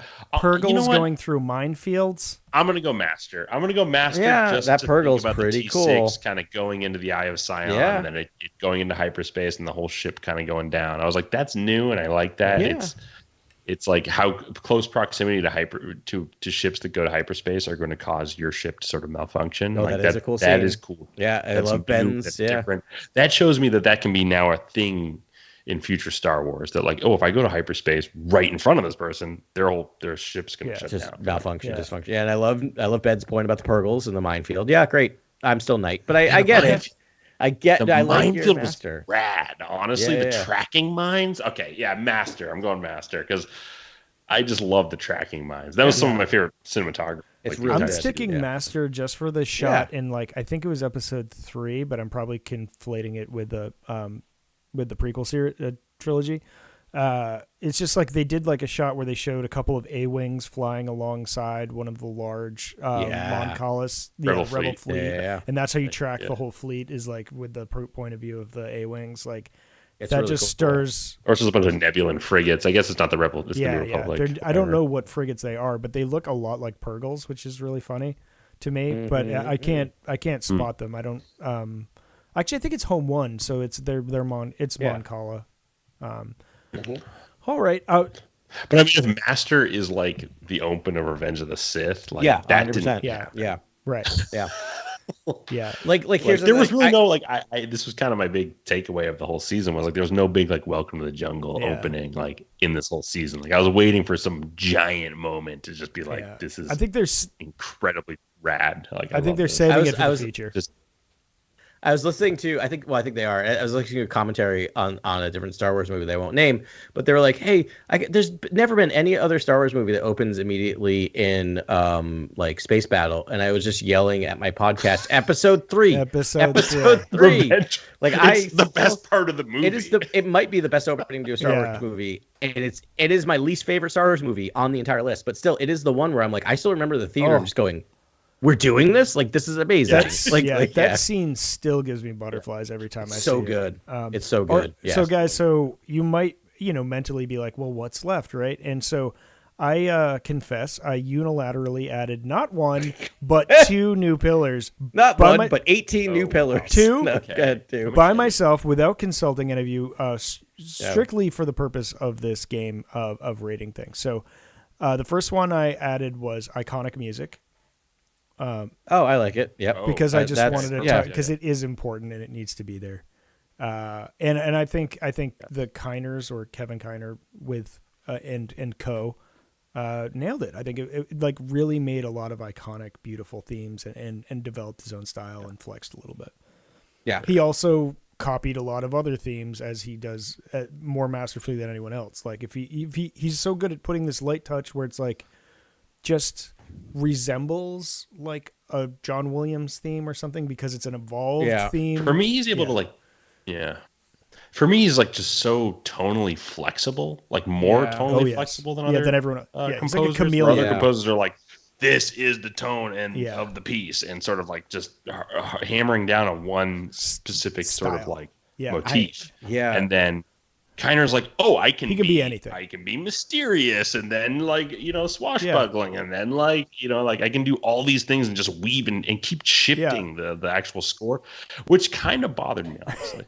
Like I almost need you to settle on something. I can't maneuver too much when you get going. Yeah. Like I need to settle, and so for me, I'm going to go Knight, just given that it feels like it moves all over the place. It feels like a real collage.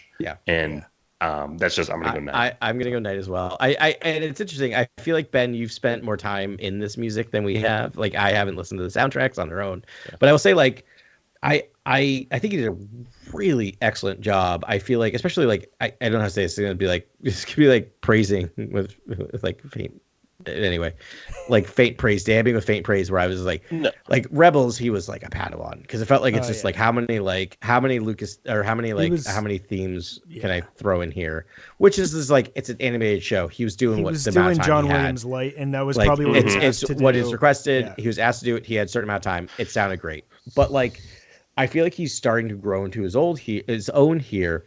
But I was exactly the same what Grant was thinking. Is like it was like I don't know what his sound is. Where if you give me like Goranson or Nick Britell, right? Britell Masters, right? Yeah. Like they have their thing. I know, just like Williams has his thing. I might like Britell more than Goranson at this point. Like that when you listen to just the Andor soundtrack by itself, just the opening, so good because it's so good. Because so Grant, this is back to what you were talking about. I want you to carve your own unique style, something that like as soon as you hear a few bars of a song, you're like, I know who that is. And Kiner has very good at a lot of things, but that's not one of the things he's been asked to do. And I mean, I think I blame it more on Filoni than anything. I also was like listening to Mandalorian and like the level of the score in Mandalorian compared to the level of the score in Ahsoka, and it's much softer.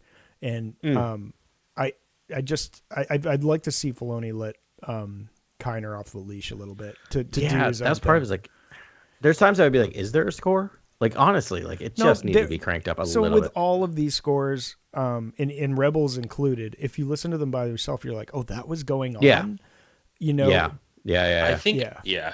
To tell you the truth, I think I would have liked this season more if they doubled down on the whole Philip Glass Thrawn stuff, and they really did a better job executing the ticking clock and kind of matched that to the Philip Glass stuff that kind of happens in Rebels. And you hear, I think just once when Thrawn's on like the balcony with Balin and Shin, you hear that sort of like that Philip Glass type mathematical type composition. And like I almost think you could have married that to the ticking clock scenario in a really cool way, and that could have been awesome. You could have done that. And I thought it was so successful in Rebels that I was like, oh, let's just bring this back and let's just like have this thrum louder and louder and louder and louder until we get to the end and whatever. I mean, I liked my favorite.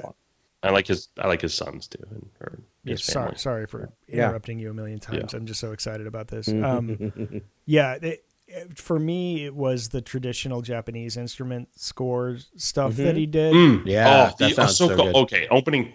Like, okay, when the show opens with the title card, like that music is amazing, but it kind of doesn't flourish elsewhere. It was kind of okay. That's fine. Yeah, so the first episode, like the first like minute of the first episode, it went from that like seamlessly into a very John Williams-y score, like prequel-y score, and it was beautifully done. But again, it's a little jarring for me. I'd rather just like stick with a vibe and make it work. But I do feel like over the course of the series, there was more and more and more of the traditional Japanese stuff, and that was the most interesting thing he did. Okay. But yes, it would have been fun if it was like a stark contrast between a lot of Japanese traditional and then a lot of Philip Glass hyper technical digital, like between the two sides. So it was like Ahsoka was always the traditional, and like Thrawn was this like Philip Glass. What you're talking about is now beautiful. Like that's poetry right there. There's one something you have the Japanese kind of woodwinds with Ahsoka, and then you have that just feel like a deep understanding of the sort of spirituality in the universe, and then the other is like, I am a tactician and I am thinking 7 moves ahead of you, and it's just this completely different vibes and stances about how to go about. But what's fascinating about the show is this is the first kind of TV show I've seen where it's like, the main villain you're setting up is not Ahsoka's villain alone. Right. That character is going elsewhere to do bigger things in the larger tapestry of the universe, which is like, it's like, what a risk. What a bold risk to do that. Is. Like, because for me, it's like what you're talking about, Ben, would have been like a great way to go about it. But guess what? He's not the villain of this.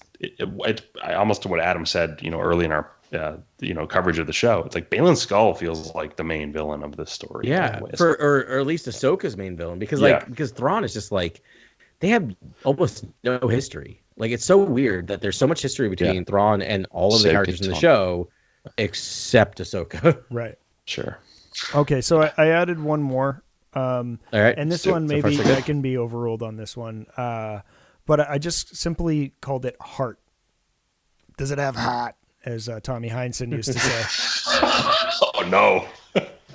It's Migs Mayfield on the pod. Right. Yeah. Kids got hot, dude. But like, does the show have it? Because it's like, that's important. I don't know. Maybe it's too ambiguous a pillar to be a pillar. I think the show has huge heart.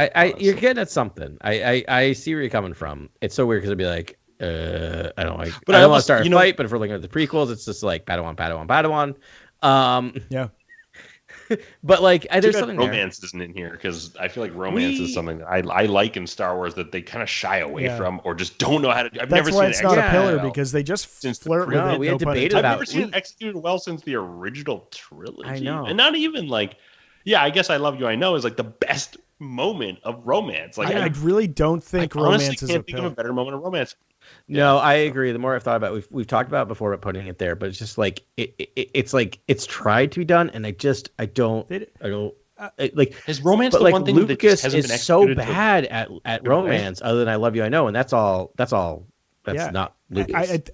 That's. In fact, it's I think it could be a pillar to avoid romance because it's like look at like Rebel, like because of what Lucas did. Like look at Rebels. Kanan and Hera had a child together and they kissed once. And like, in fact, it's kind of a joke, right? It's like kissing equals sex in Star Wars. Like, right. You know, there's like, none of them do romance. And even the like kiss between like Ben Solo and Rey at the end, spoiler alert for the Rise of Skywalker. Also, if that's a spoiler, I didn't want to listening to the wrong that's podcast. Right. The Fast and Furious podcast is next week. No, it doesn't feel romantic. It really doesn't. When I see it, it feels, and it's odd because it's like should we have a category called romance all set up no payoff? Like it like that's what it feels like because it's just like you have like Finn and Rey set up romance in Force Awakens, like the flirtiness, the jokiness of like have a cute boyfriend, which I still love. I think that's a really funny line. But like there's no payoff there. And same thing, you get like a little bit of that in Last Jedi. You get some of that like chemistry. I feel like The Last Jedi is the best romance we've had in Star Wars. Yet it's like sort of like a no-go zone. Yeah. It feels like there's such a degree of separation in that romance that it's it almost like is emblematic of how romance has been executed thus far. 100%. Right. It can never truly occur, which is weird to me because it's such an opera. It's such a space opera. But the romance isn't there. It's just really not. Executed it's so the weird. romance extremely well.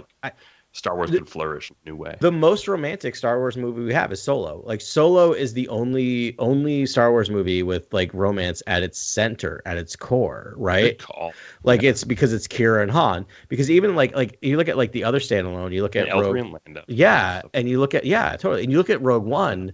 And like they remove that, right? Like they were gonna have them kiss on the beach at the end, and they just realized that is just bad. And thankfully, they it's a weird. Yeah. I'm gonna say the biggest, boldest risk Star Wars can do going forward is have a really deep romance in the storyline, and so allow it to it'd be new progress. Well, they did it in they do it in the novels, right? So we just read the precursor to Jedi Survivor, right? There was a lot of romance in that novel. The novels are super horny. I'm just gonna say. Yeah, Marin and I can't remember her name. Kez or a stormtrooper. Yeah, so we're embarrassing ourselves now. I can't remember it either. Yeah. Oh, I forget her name. Read a lot. Yeah. But it was spicy. It was very spicy. Star Wars going to new places, and to me, that's bold. Yeah. So when people say, "Oh, what a bold swing," I'm like, you know what a bold swing would be is like executing an actual romance in Star Wars because it seems to be territory that everyone's afraid to go. That's definitely very PG. Even Sabine and Ezra, I was like, can they? I mean, like they've been missing each other for a very long time. They're friends. I'm fine with that. I love the friend zone quality of them. I think that's great. But it's just like, I don't know. It would be bold to take it in a different direction or take it a little further. I don't know. Like it'd be bold. It'd be cool. In terms of like cartoon live action video game, like the most sex we get is in Jedi Survivor. Like the most like actual like the like, book. No, but no, in the video game. Oh no, remember right. there's like implied copulation in that game. Did they smash in the cavern? It's very implied. It's heavily. Oh wait, no, they implied. did. They smash on the like out on the veranda. Yeah. Like it is. I mean, and the other one is like episode 2, the bumping bantha, or episode 3. Yeah, pump. There you go. Oh. That's just no. I can't. That's the capper. Can't top that. So heart. Does the show have heart? Yes, 100%. The reason I brought it up, and I think I'm going to delete it now because it doesn't feel like a pillar to me because it's not well enough to find. Is that I feel like this was Padawan level heart in this series. I like it. The whole like Ahsoka Sabine thing to me was like, she's like, I could have been a better mentor, and then like even the Sabine and Ezra stuff, it was like heartwarming to see Ezra again. But I have an incredibly hot take my right gosh. now, but I am scared to deploy. Honestly, I'm terrified. I'm strapping in for hyperspace. I think Rosario Dawson thought there was a lot more heart in this show than what happened. Basically, like she feels like she had this real connection with Anakin, and like you feel like her heart is just singing in like the second half of the show, but just like there's almost nothing that sort of like creates that sensation for the audience. It's really all about Ahsoka feeling that. And I wonder if there was more that could have been done visually or I don't know, with Anakin that could have created some more heart there. I'm going to call it Sith Advocate now instead of Devil's Advocate to get rid of that. But there's the one scene would be Ahsoka training with her old master's recordings. I thought like there's heart there. Like that was the one sort of indication that her heart was singing, and she's had this, profound, I don't know, revelation in her mind about how she views her master and her own legacy and all those things. Yeah. But I wish there was I wish whatever you said in that training, Paulo, I wish there was almost like recontextualized, like she's memorized it because she loves him so much, or something. Like she says, like finishes his sentence, or like something. It's something that's love is really pretty. That you're like, wow, that's beautiful. That she's so connected. All right, I'm. There's part of me is like she's just newly connected to him, right? So part of me is like she's never even watched that video, right? Because of every baggage, and so I love that idea of like she sees it now and can watch it now because of the new light she sees her master in. Yeah. All right. So this is, I'm deleting it because it's too ambiguous a thing, I think, to say, heart's just not there. I think the pillars are supposed to be really concrete things. I think anything that you make needs to have heart, but that was, I don't know, it was all building towards a cliffhanger. And so therefore it's like, I didn't get any of that real catharsis at the end of the series that I was looking for. Just my Hera's look to Ezra at the end, I thought it was building there. That's where it started. That's where heart was really starting to build. Yeah, I feel like. Yeah. But it stops immediately, so you're kind of shut. No, but it was like a postscript. It was a postscript. It was weirdly. I almost wish that was the postscript. Yeah. As opposed to because I was just watching it. It does that, and then it cuts back to, Sabine and Ahsoka, and I understand why you go out on like Force Ghost and you go out on other stuff and the Bale and Skull, but like I would have loved the Ezra, hi Hera, I'm home, as like the final scene thing because and Mary Elizabeth Winstead's look kind of Mary Elizabeth Winstead's look is so good. Like I literally we're on this podcast. I have it silent going on next to me. And I think you guys are talking, and I saw that scene play out. And I got to be honest, I checked out for about 30 seconds, watched that, and started to get teary eyed just with the looks on her face. Like she's really so good, especially acting under all that makeup and everything else. Like it's really wild. Yeah. And if you had doubts about the character working before that moment, I think you're completely bought in by the end. Yeah. So. Holy great stuff. cow! We've been talking a lot. Are we on the medal ceremony now? We are. I just glanced at our time. Yeah. Interest. Yep. All right, let's get into the medal ceremony. Time flies when you're having fun, guys. Who won the finale, guys? What character stood out to you? Won the finale in your mind? I gotta say, Thrawn took the W. Yeah. But Ahsoka too. I think Actually, no, I'll go Sabine. I'm gonna go Look Sabine, at guys. Anyone else? It's Sabine. Rolling through all the choices. She's yeah. Sorry, I had to get the right one. All right. Yeah. Or Sabine. Okay. Sabine for me. Yeah. Adam. Ezra. Oh. I'm okay. I'm just loving Ezra, and as much as the taking off the helmet, wearing the helmet, taking me off, drives me nuts. Everything that happens once the helmet is off is magical. The Hi Hera, which every time I hear that, I just hear him say hi, Mom. Yeah. Like, it's just amazing. Yeah. That's great. Yeah, here we go. Baylan Skull for me. I hung on every word. Just that singular shot. All 3 minutes we get. Oh, okay. So you're talking about just 8. I'm kind of looking I'm looking at the whole series at this point, but you're right. Oh, in your mind, like who stood out as maybe the most important person? Yeah. No, you're right. All right. So I'm sorry. I'll reframe my thinking now. Well, I like that thing. That's a bold take. Yeah. All right, then I'm sticking with it. Baylan Skull. Yes, because that's going to lead to a lot more. Yeah, and if it's totally he's the most captivating character in this series for very me. much so. He's so cool. Utini shot, best shot of the finale. Your favorite shot? I'm going to go with Ahsoka cutting those 2 stormtroopers in half and sort of like having her blades to either side. When Ezra pulls those stormtroopers and she cuts them in half, and she's just something about the blocking, something about just how Rosario's just doing the action. It just looks so cool. Like, I love that shot. I'm gonna go with the Death Trooper attacking Sabine with like half a helmet and is like gaping, like his zombie jaw. maw like there. That was a really powerful scene to me. I really loved it. Yeah.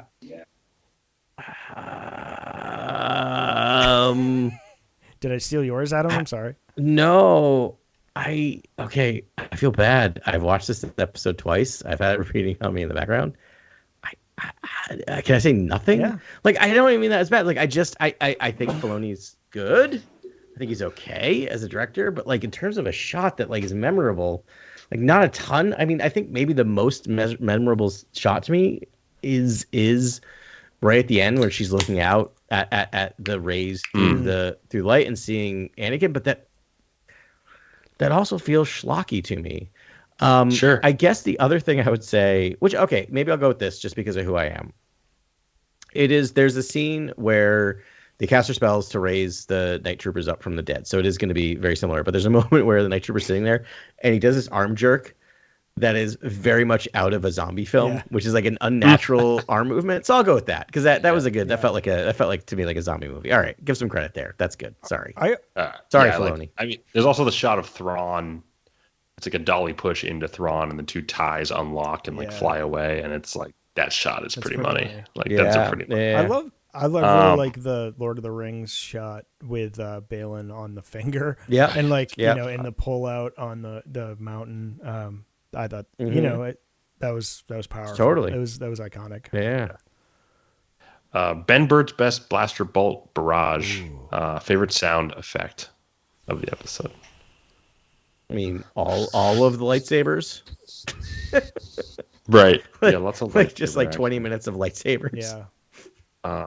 I think because it was new, I'd go with like zombie noises. Like there was zombie groans. It's a good thing because they also didn't overdo it. Like it was not overly, because I am a zombie aficionado from like literally from the 80s, man. Yeah. Because I saw Return of the Living Dead when I was 9 years old, which was not good, and then I saw Night of the Living Dead when I was 7 years old, which is really not good. But there's a reason why I have an obsession with zombies. That boy did The Walking Dead beat out of me. But I will say that watching this, like, I get a little like judgy about how zombies are portrayed, right? And I was able to disconnect because I'm like, it's Star Wars, they're not really zombie. Like, there's no like, they're not Romero. There's not Romero rules here. Right. But if they had like too groany, I would have been like, enough. But no, it's just enough. It's just enough, right? In fact, I don't know if they're reanimated to the point where they can like reason and they can actually like. I don't know. Like that. I don't know either. And it's a kind of a fun mystery.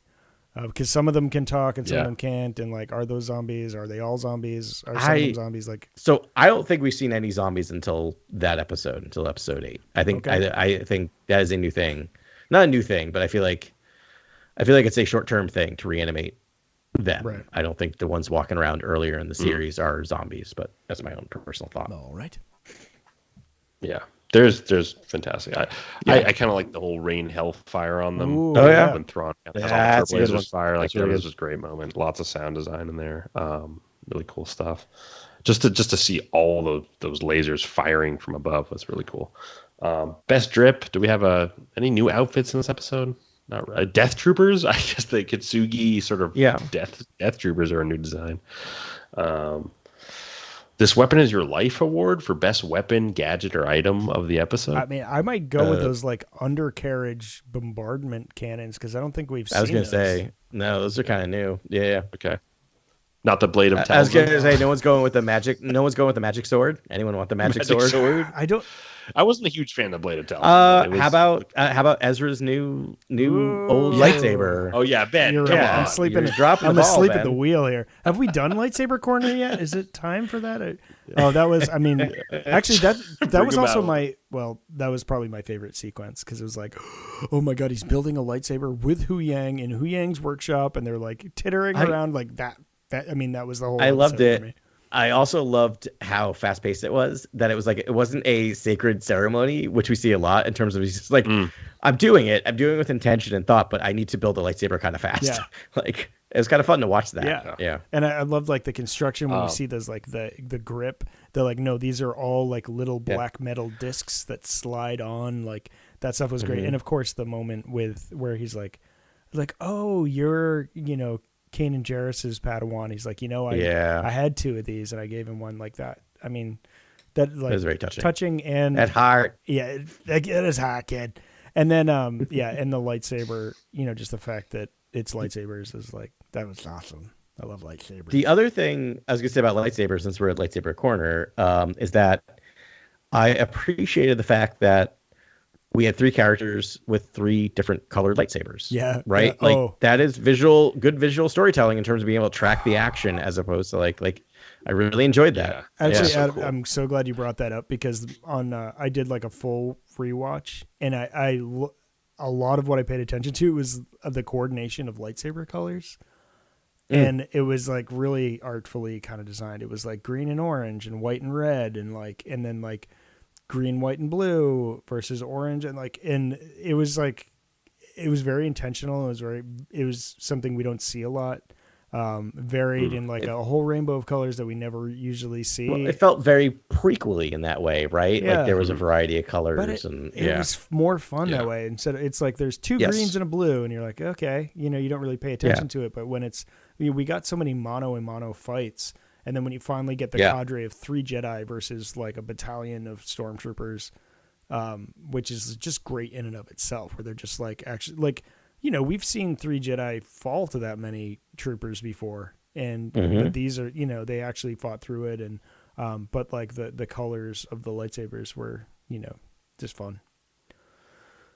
I'm going to go Sabine's bracers for just blocking a few. Totally. Yeah, I mean, you could argue she had like Jedi reflexes the whole time because it's like when she kept losing her helmet, which is like, okay, like tighten that thing up, kid.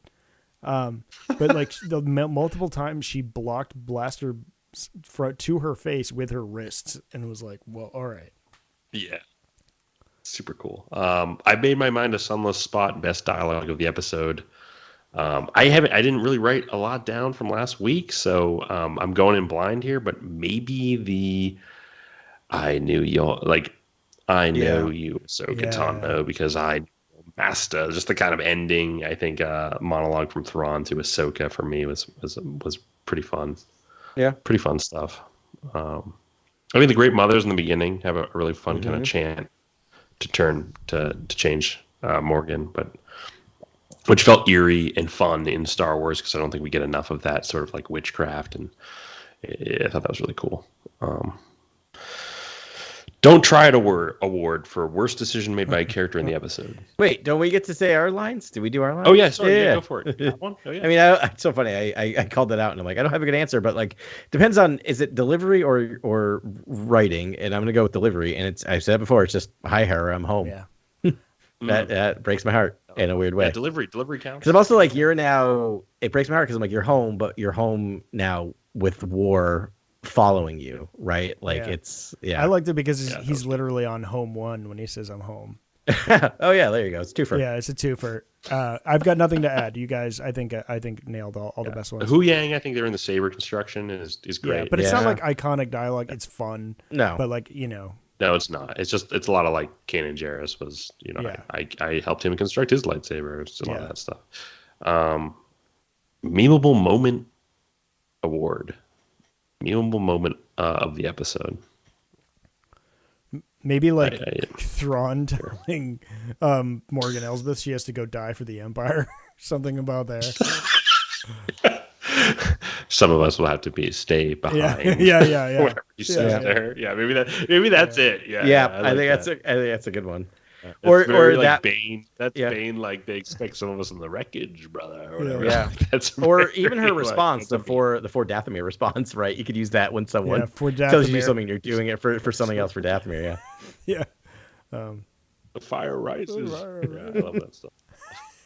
It's very Bane. Oh my! You've got a very good Bane, and I hope you've watched the Harley Quinn animated series because there's a lot of Bane in there, and it's a lot of Bane, and it's very funny. Yeah, it's so good. They all make fun of him for his voice. I think Spectacular Species and Convincing Creature awards. I think nothing really new in this episode. One with a Force award, best Force related moment of the episode. Ooh. That's tough. There's a few, so it's your choice. I mean, go ahead, Ben. I'm sorry. I was probably just going to say the same thing you were. I mean, massive move forward with Sabine. Using the Force to pull her lightsaber to her. Yeah. Anytime you have a lightsaber pull for the first time, like Rey's moment in Force Awakens, I still get teary-eyed. Luke in the cave is amazing. So just anytime you get that unlocking of the Force moment, to me is awesome. Yeah, and this was like the Force Awakens, The Last Jedi sort of blend, where it was like, I'm going to pull the saber for the first time, and then Kylo ran them in the head. Yeah. I was like, perfect. Great. Great mashup. Don't everybody thank me at once, hottest take award. Anyone got one final hot take to deploy? Do you have one to start us off, Grant? End this show. You don't always have to go last. Do you have one? I started off with all my hot takes. I think I started with mine. I think I said that maybe the Night Troopers instead of bandits, and that you introduced them earlier. That's my hot take. It's kind of like I think Thrawn should have just deployed. I think he should have used all his men on that planet and almost walked the empty halls of the Chimera back to the known galaxy, because that would have been just haunting and cool to me. So I'm going to say Night Troopers should have been used earlier in the show. Yeah. That's my hot take. Okay, so we're talking like edits, not theories? No, just can be just your hot take of like whatever you think you would have adjusted or you think would have worked better, or what you think you totally disagree with that you haven't gotten out yet. My hot take is that Morgan Elsbeth has the worst fake death acting I've seen in a Star Wars. Oh, boy. You want a hot take? I mean, give me a hot take. That's did she lightsaber. Did she fake that was her like own me death? when I was 7. There was no blood. There was no viscera. There was just, she sort of was like, you got me, and fell over. Maybe because that's why I was like, I was 7 and I was like, oh, you got me. Yeah, I feel like she could have survived that. Maybe it was. They seemed like somewhat shallow wounds. Maybe it is. Maybe it's the best acting. Yeah. For that reason. I mean, I would have rather she got bisected. Something a little more grave, but instead we had the great mothers be like, Morgan Elsbeth is dead. Yeah. Is she? Yeah, I don't know. Yeah, she could be out there too. I don't know that I got any hot takes, guys. I just think that's all right. Yeah. It can be a good hot take, like Dave Filoni is the future of Star Wars. Like, that's a hot take. I don't think it's that hot. Online, people, he's got a great following, and it's well deserved. And I think people really love him for it. I would probably say something like Shin Hati is going to become the father. So I think I maybe already said it. Like Shin Hati is like the next series that Star Wars is going to have. That's a pretty hot take. Shin Hati should be the next series. That's a hot take. Awesome take, because that's like, hey, how about we divert the? I had my hot takes earlier, but I will say another hot take is why on movies and TV shows, and why is the show continuing the trope when a ship that clearly is very, very loud is not being able to be seen, is for some reason making no noise, but the second it raises into eye level, it suddenly is very, very loud. It drives me nuts. Again, they did it in the show. I hate it. I hate it so much. Sorry. Yeah. All right. Fair. How did the T6 not blow up when it collided with two It's TIE an arty fighters? ship. Right. That thing survived like a lot, like 30 Seriously. years. I love that they tied. Thing's a tank. I think that's Hu Yang's ship. Oh yeah, because he's got his thing in it. Like, he's like he had kept. I think there's a line where they say that Hu Yang kept that ship going since the Clone Wars. I want the Hu Yang show too. Like what? I mean, or a comic, or like something. Like, tell me, where did you guys meet? What have you been, Right? Hu Yang? What have you been doing? A How Hu did you Yang survive the anthology comic would purge? be awesome. Yeah. Where he's training Jedi through every Good 100 years call. or something. Yeah, just give us like Give me a comic 100 run. issue comic run. 100 issues. Yeah, 25,000 years. You could do one every. I can't do that math real quick in my head, but you can do one every 250 years. I would settle Yes. for. Well, yeah, that would be a great series. I would settle for one, like that just covers like Hu Yang after the purge, and like or from the purge on, or the the fall of the Jedi Order to where what to was he doing? Ahsoka. Like what happened? Like That'd be cool. I'd read that. all right, That's it, guys. That's the awards. That's the medal ceremony. yeah, We did it. All right. Nice. And yes, this has turned into a very chunky episode for a second You're episode of Ahsoka, but it was great. I mean, I don't think we can celebrate these live action series enough, to be honest. Love it. So I'm glad to do that. We were going to talk about what's coming next. There's a bunch of stuff we have missed, a lot of comics, and then we're back a few novels, and we've got a bunch of we're entering a lot of new High Republic territory. It'll be great.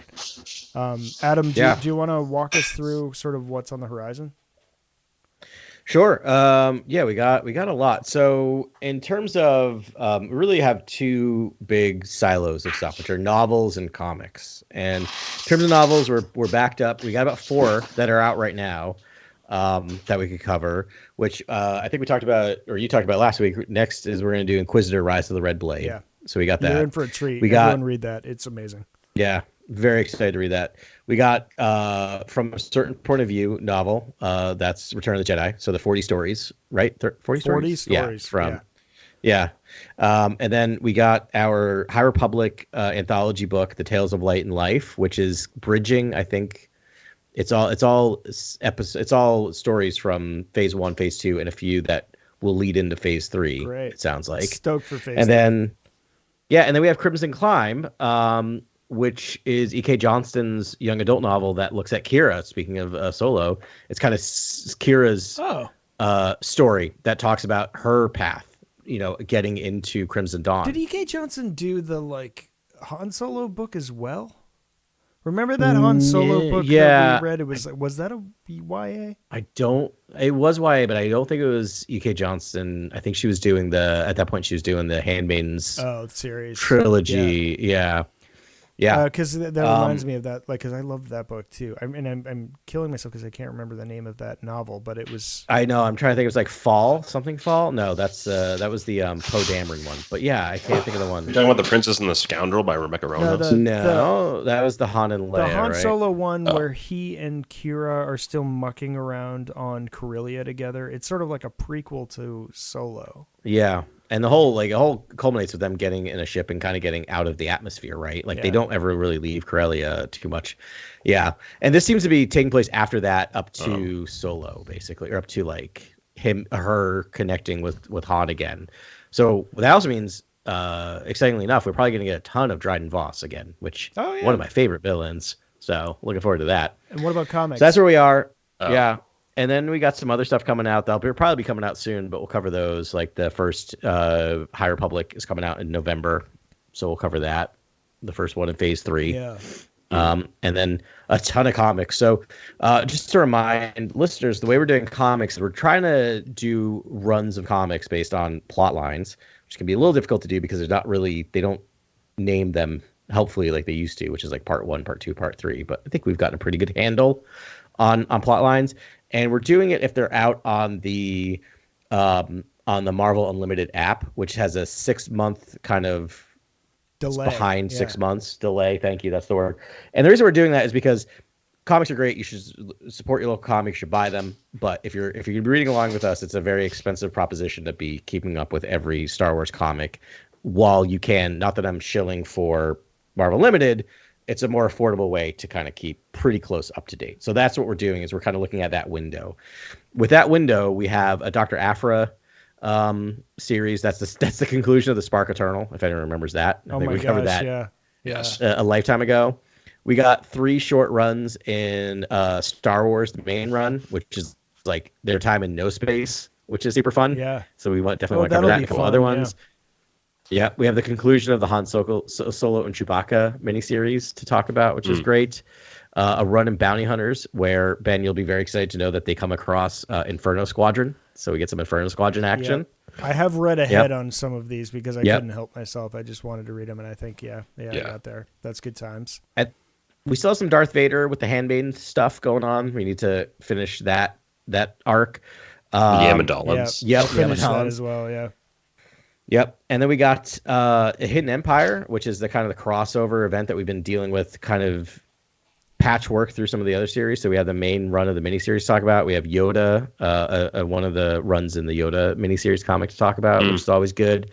And then the Son of Staros 5-issue miniseries to talk about. So we got a lot. Yes. We got a lot of options. Yeah, we'll have to mix and match and sort of them together. I'm very excited about Hidden Empire because Hidden Empire, we should probably do that last-ish, and maybe with the Yoda and Sana one, because it does tie together a lot of the series into one, right?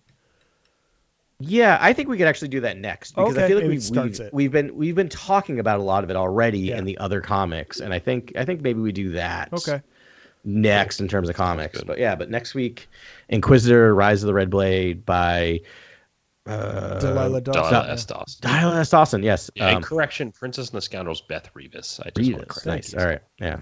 What a stable of authors they have. It's really wild. They're lovely.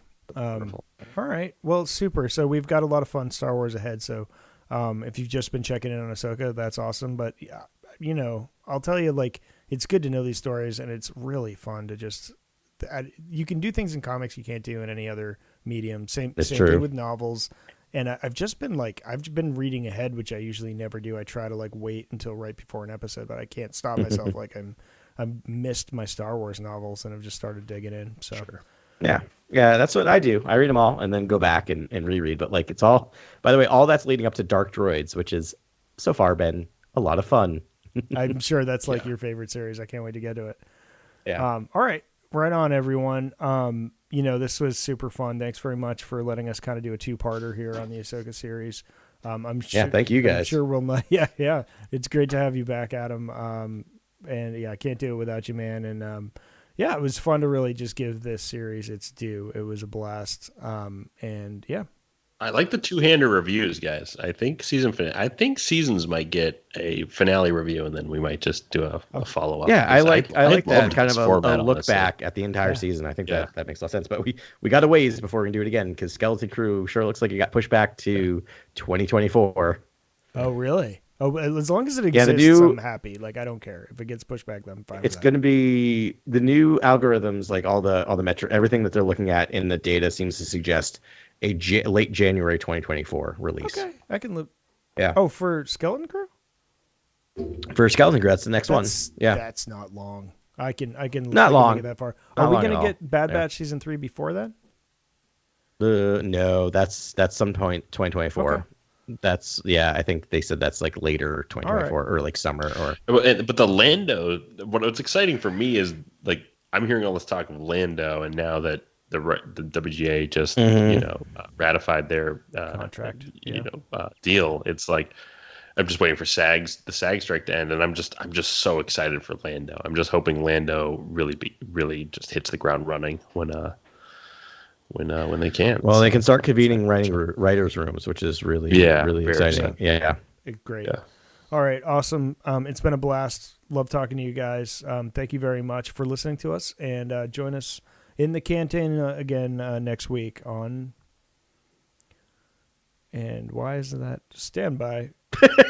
I hear the Kevin Kiner. Right. Can you hear it? Because I can't hear it. Yeah. Why did Here we go. This time with vigor. Join us again next week on Cantina Chronicles.